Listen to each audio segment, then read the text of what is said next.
Magandang hapon po sa ating lahat at para sa ating afternoon devotion, ang salita ng Diyos na ating pagbubulay-bulayan ay galing sa 2 Corinthians 12 verse 9. And he said to me, "My grace is sufficient for you, for my strength is made perfect in weakness. Therefore, most gladly, I will rather boast in my infirmities, that the power of Christ may rest upon me." Salamat sa salita ng Diyos. Ang nagsasalita po dito ay si Apostle Paul, and he reminds us na we should not brag about ourselves except our weaknesses. May mga strength at weaknesses po tayo sa buhay natin.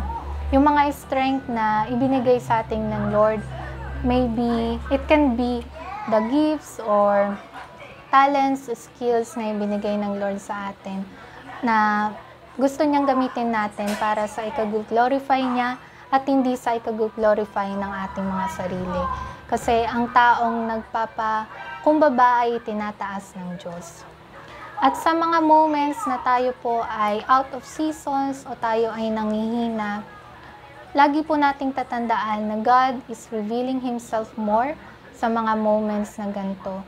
Dahil dito, mas na-appreciate at mas naiintindihan natin yung purpose ng Lord kung bakit po ba nangyayari ang mga bagay na ito sa atin. At siya yung lagi nating nagiging source of strength sa mga ginagawa po natin kung bakit ba tayo nagpapatuloy sa buhay na ito. At sa mga moments na tayo po ay nangihina, si Lord ay laging nandyan para sa atin because He lives within us and He is always in our hearts because He never leaves us nor forsake us. Kaya wag po tayong madi-discourage kapag tayo ay may weaknesses.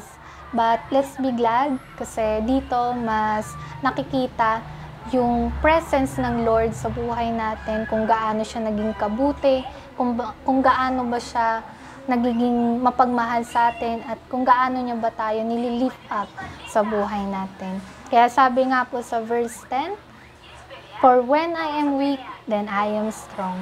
Because God lives within us, and He is our source of strength."